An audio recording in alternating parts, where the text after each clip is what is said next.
It's started. It's all good. And hey, I've got some cameo uh stars here in the background. My two dogs. It's storming here, and I figured I'd open up the room and let them come in because they're scared of lightning and thunder. Even though I've got this big, bad, aggressive Malinois, but she's really not that big, bad, and aggressive. Anyhow, hey, John here. We've started going live again, but not for our full episode. We're going live for just a brief period to talk about the episode that released on Monday. We're doing this after we recorded a episode prior. So we just finished recording with Dr. Rob Kelly. He's a 3-time guest, and his episode will be coming out late next month. But this episode that came out this Monday, so yesterday, today's Tuesday, it came out yesterday, was with Dr. Varpas Desa Pereira. Probably screwed that up again. But anyhow, Varpas is he is a Marine veteran, and then he also worked with USASOC as a special operator, and now he is a psychologist. And specifically, what he talks about in his work, or rather the work that he does, is on something that I had never heard of before. I've heard of, clearly I've heard of post-traumatic stress disorder. I don't like that term, but rather that's what a lot of other people call it, post-traumatic stress growth. You may have heard, but I've also heard of operator syndrome, which is people who have, been on the front line for a while and they just get so burned out. They get so desensitized to violence, desensitized to aggression, desensitized to these types of things. And Varpas used a different term. He used a term called warrior withdrawal syndrome. Warrior withdrawal syndrome. And I thought that was really fascinating. So I wanted to bring him on the show to talk about that, because I feel that term probably more closely captures a lot of what some warriors I know within the special operations community are feeling. So that said, that episode's out, came out on Monday. And Will and I thought we would just do a quick recap of what this episode was about. So Will, over to you. Yeah, well, I mean, you kind of started right off at the beginning there. It's like this conversation hit you a little bit differently, It did. especially the It terms did. that you talked about. So, like, what were some of a couple highlights of really what like hit you more deeply in this Yeah. conversation? Well, yeah. So this particular episode, Will was not a part of it. Will was out. Mhm. So it was just me and Varpas speaking. And one of the things that Varpas said is that many operators, many service members will have this feeling that nobody has ever done enough. And I think that's one of the pieces that really hit me hard. And I think a lot of veterans feel that, but never say it out loud. I've Mm. said it to some of my fellow Navy SEALs, and they've said, "John, you did enough," Mm. but it didn't feel like it to me. And they've said the same thing, and it didn't feel like it to them. But from our perspective, from somebody else's perspective, rather, it was clear that they had done enough. But you will never feel that you've done enough. You'll always feel that you could have gone out on one more mission, done one more thing Mm. to further our sense of freedom. And that's another conversation for another time. Is Right. did everything that we did actually count towards freedom? That's another conversation. Like I said, Yeah. I think Wow, that's a that big there's the question too. I could see yeah. that sitting. I could see that sitting deeply inside a warrior. You know Oh, what I mean? Because absolutely, that's like the absolutely. big. You're fighting for You're our fighting freedom. for You're fighting for the freedom. Constitution. You're fighting Yeah, for the Americans back home. that's So we right. could have more Starbucks. Uh, I'm just exactly, kidding. exactly. I mean, well, all kidding aside, that did hit me when I came home after my Yeah. last deployment, and I was standing in line at Starbucks. One, the fact that I was standing in line at Starbucks was great. I was like, oh, I have this opportunity. But then also, I wondered how many other people standing in line there knew about our troops who were forward and what it was they were doing. But Yeah. anyhow, the piece that really hit me was, hey, nobody has ever done enough, and they won't. A true warrior won't ever feel that they have done enough. They'll always feel that there could be much more. No matter how much we've served, no how many deployments, we carry this sense that we should have done more. And that insight to me kind of it reframed a lot for me. Mm. And what about you mentioned the term in the beginning, which really it kind of it almost speaking to me, but break it down a little bit. What is that? Give us the highlights, if you will, of the warrior withdrawal syndrome. What is that? Yeah. Yeah.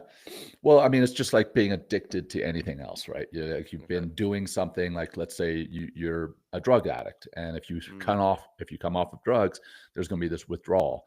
Well, warrior withdrawal syndrome is really very similar to that. It's not about a specific trauma or an event like PTSD, but it's about losing kind of this um, deep sense of identity and purpose right. after military service.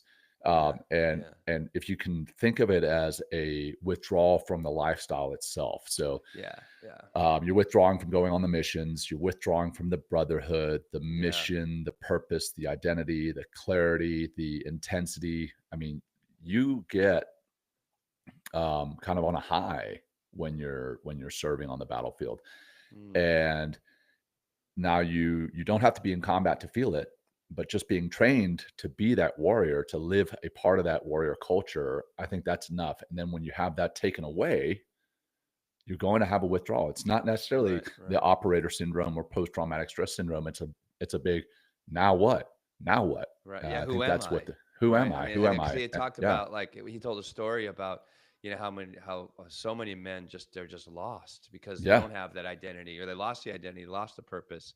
Hmm. And even, like, he gave a story about, how, his commander, in, I think of his friend's commander, or a commander, one of the guys he'd spoken of, his commander was always there and always on top. As soon as he never contacted him, never called him afterwards. I guess Yeah. it's a different little bit of story, but it's like it's just like the military just seems to be so mission driven, focused, that it's just like, Well, and once you're out, it's a you're out. train. Yeah, yeah, Yeah, it's a exactly. train It that just just keeps going keeps on forward. going down the track, Yeah, right? I mean, it doesn't have time to stop for you, and mourn your leaving the military. It's a machine that keeps on moving. yeah, So yeah. Well, definitely.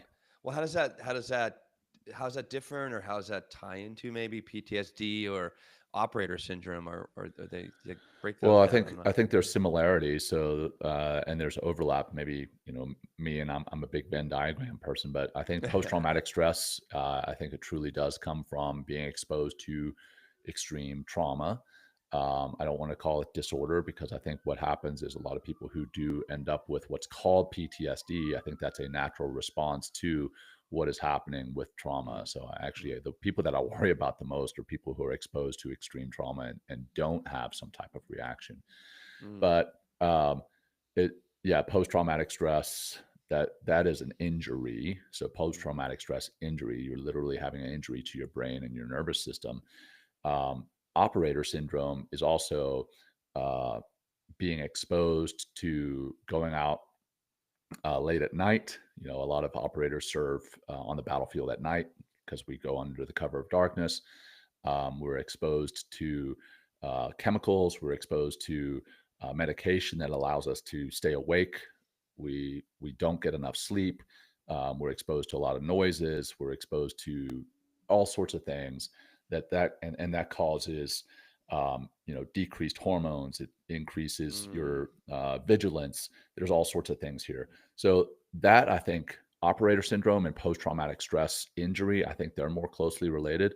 Warrior withdrawal, like I said, it's kind of like withdrawing from any substance. You know, uh, and if, yeah.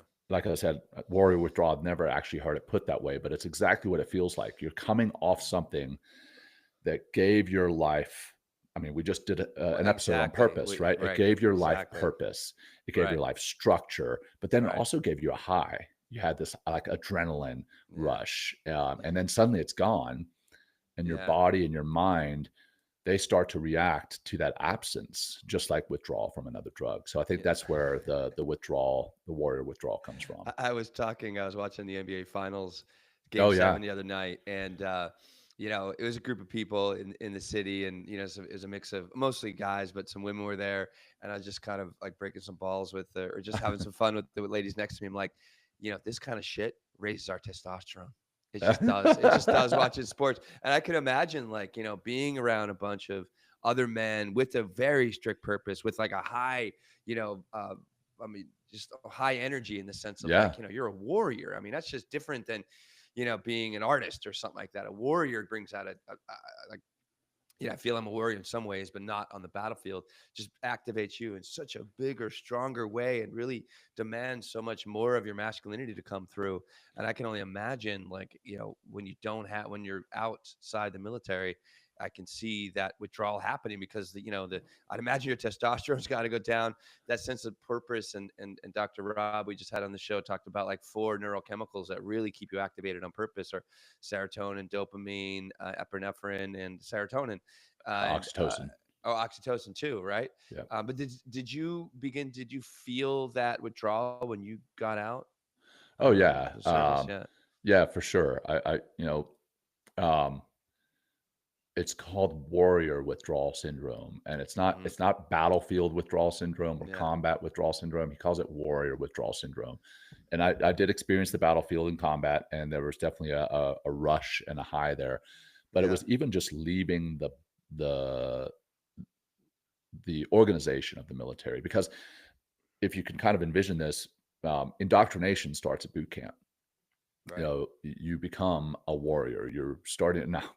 Now, I will say, Navy boot camp is not the same as Navy SEAL training. And Navy boot camp is not the same as some of the other boot camps. Navy boot camp, I learned how to fold my laundry and iron my towels and things like that. There was a little bit of warrior piece, but bottom line, no matter what boot camp you get, you're going to get some exposure to an indoctrination where you lose your name. The Oh men yeah. have their hair shaved. You're all kind of supposed to be modular. You're supposed to be one that can be replaced by the other. Like You a lose your pawn or individuality. something, right? Yeah, Yeah, like a pawn. exactly. Yeah, yeah, Yeah, yeah. and then you're kind of rebuilt. Once you have all that taken away, you're rebuilt into a warrior, and Mm, that identity sticks regardless of deployment status. So when you separate, it's not about what you did, but it's about who you became. So that identity that we talked about before, yeah. it's about who you became and then lost. Like Mm, when I hung, so right off to the side here, you can't see it on the screen, but I've got a closet that has my old uniforms in it. mm, I won't ever throw those uniforms away because no they're way. part of me. And when I hung up that uniform for the last time, when I was actually active duty and transitioning into being a retiree, that hurt. There was definitely a withdrawal piece Mm, there. And I mean, people would say that I'm still going through that withdrawal. I mean, I clearly talk about my military service. I have Navy SEAL Commander on my LinkedIn, and I still yeah. say it's a part of my identity. It's not everything. It's not all of Right. who I am. I'm a dad. I'm a husband. I'm a mindfulness teacher. I feel Yeah. that I'm serving in other ways. But yeah, it's a Well, part of became. It's about who I became and then yeah. lost. Well, it's a big part of your past. It brought you to where you are exactly in this moment. Yeah, Like yeah, if for sure. you made the choice at a young age, to go into the military, and you stayed for, I guess, 24 years, right? Like 24 years. 17 Yeah, years as a SEAL. I mean, yeah, also I think we should say, like, one of our John was still in the service when we recorded our first episodes, and that's right. I believe it was like around your birthday, August 19th or something like that. You got out, I Yeah, think it was, right? So July 31st was my Okay, last day of active duty, right. and There you August go. 1st of 2020, I was a civilian. Right. Yes. Right. So Yeah, we actually, I remember, we have an episode of you, I guess, one day out of the military, and then yeah, we did another year later. And that's right. That's right. I I forgot we remember did that that. 1 year later. I remember the one thing you said was like, I was like, "What's the difference now? What's the difference now between being in the military and being out of the military?" He goes, "The fact that I could say no," which I thought was pretty awesome. To be honest, I mean, a lot has changed, and Yeah, and you- and like, and I think it's, I don't know if it's in that case what you're talking about, withdrawal in the sense of like, well, I mean, I guess we all have, when we look back, it's like, oh, I want to go back and ride my bike again and jump those fences when I was like 10, 12 years old. You know what I mean? It kind of, because it was yeah, fun. It was something different. It was like, um, but also like, Dr. Varpas talked about, uh, almost another side of warrior syndrome, to veterans that have never been deployed. yeah. What's in that space? I think you, Yeah, so, and that's kind of where I was going with the boot camp piece, yeah. is that we're all trained to be warriors, and actually, I think at times it's probably harder for some of those who haven't been deployed. So my sister's a ER nurse, or has been an ER nurse at times, Mm, and people would ask her, why do you get excited when people are coming to the ER? I mm, mean, that means somebody's hurt or somebody's very sick. And mm, she said, well, it's an opportunity for me to serve them mm. in the way that I've trained. Yeah. And I think that's what service members are, is we're trained to be warriors. Mm. And when we get sent to the battlefield, there's a little bit of excitement. There's like, yes, I'm going to the big game, if you will. Right. I've been Exactly. called up to the big leagues, right? Right. And those who are not quote unquote called up to the big leagues, they feel, I mean, coming back to the question that I talked about, or the statement that I talked about before, they feel like they've never done enough because they didn't serve to combat or didn't deploy to combat. And I think they have a deeper sense of warrior withdrawal syndrome. Some of them, and this is me just speaking of speculation, I have no proof to back this up, Mm. but some of them may feel, I trained to be a warrior and I never served as one. I went to some peacetime deployment spot or I never deployed. And that can be difficult for those who really want to serve. At the same time, their brothers and sisters are serving, potentially putting themselves in harm's way. Meanwhile, they're sitting in a place where they're not in harm's way, or at least not this particular type of harm. And they feel as though they're not doing enough. So Yeah. yeah, bottom line, it comes back to that nobody has ever done enough peace. Well, I think you're also making that commitment to serve our country, Yeah. knowing that, like a battle, a war it could be possible, and like, I don't know. I didn't make that choice, but I can imagine sitting with that choice and be like, fuck, man, do I have what it takes? You know what I Yeah. mean? Am I gonna be able to step up, or am I gonna shit my pants? You know what I mean? Right. Or I mean, I right. mean, I I mean, it's shouldn't just laugh, like, but yeah, it's absolutely well, true. I mean, right, but it's also, but like when you say, you know what, I can, and then you Yeah. go in and they shave your head, you become a pawn, right, and they build you from the inside out as a Right. warrior, and Right. it's like, and you're trained, and like with all that, like, when all that energy that it takes to train, all the skills that you're doing, and all the mantras that are coming forward, in order to keep you in that warrior mindset, and then it's only activated in training. Yeah. I could see there Well, definitely being a big letdown there for sure. yeah. Yeah, for sure. Absolutely. Mhm.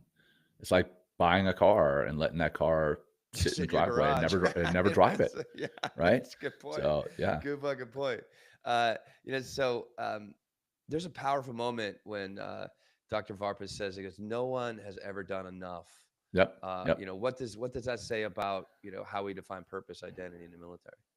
Yeah, so yes, we've talked about this, a bit already, but Yeah, glad right. you asked it in that particular way Yeah. because, I think it shows how deeply a warrior internalizes service Mm. as self-worth. And no matter what, Wow. Yeah.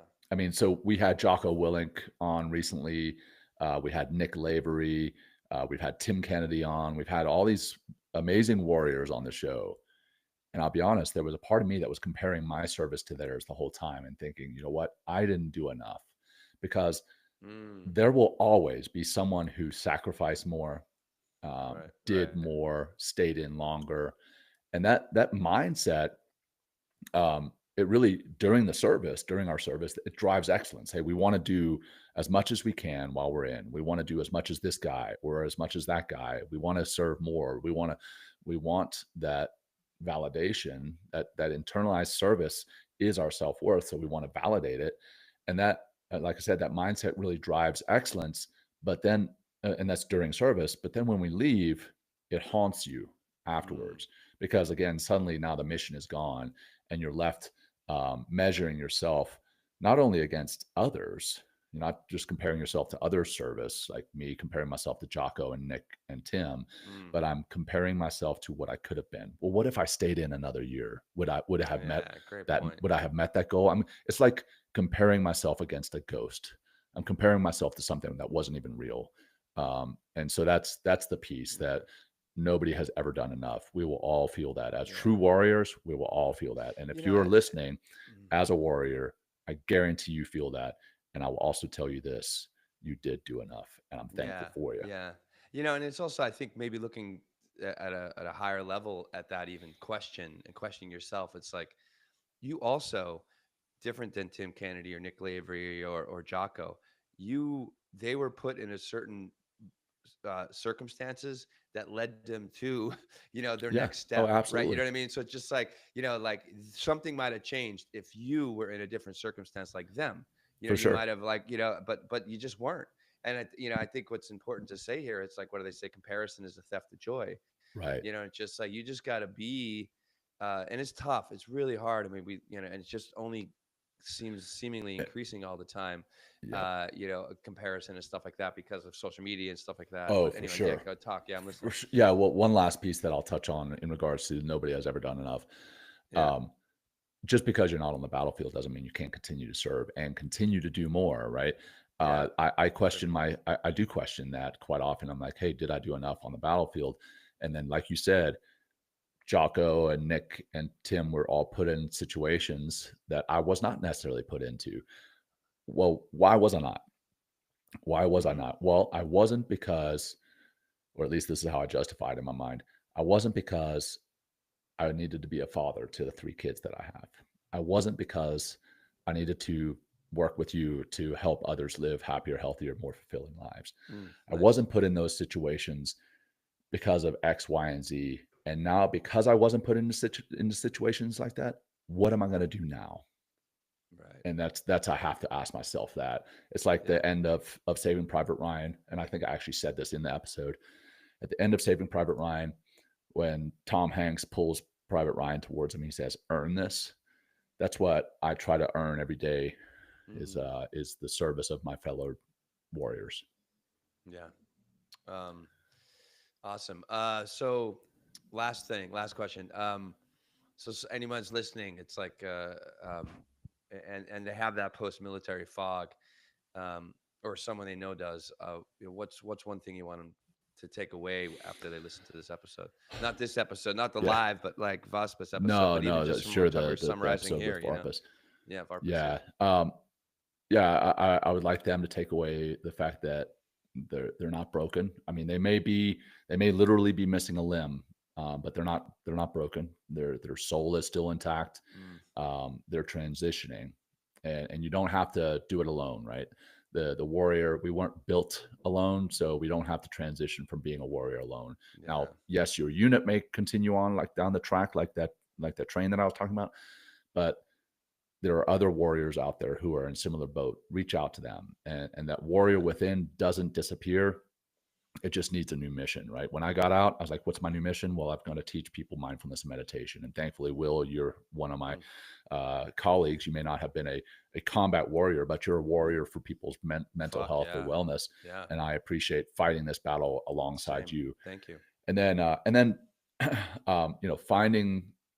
finding that new mission starts with awareness. It starts with community, and it Right. starts with taking, Connection. Hmm. yes, connection, and then it starts with taking care of the basics, and that's where healing begins. So, Yeah. This is mindfulness, meditation, sleeping, eating, taking care of yourself because you were a warrior, yeah. you still are a warrior in a sense. Now let's take care of that warrior self. So I think I'll wrap Yeah. it up there, brother. No, yeah. I mean, what I'll say also is, I mean, back to some of the compassion work we do is common humanity. Connect with other people, like, and Yeah, hear how they're struggling and this and that, and you know that you're not alone, and you know that you're not the only person that is that's suffering this way right now, or in the past or in the future will suffer this way, and just kind of right. that, adds a little bit of lightness to your load. So get out there Amen, and brother. connect. Just because you're no longer in the military, it doesn't mean that like your life's over. It could just That's it's right. a new Not at all. beginning. Not It's at a all. It new could be fucking it's a beginning. new chapter, man. A New new chapter in the chapter, book that's not new finished being written. volume. Yeah, exactly. So, This is all right, great, John. I brother. love doing these Thank recaps. you. Yeah, me too. They're fun.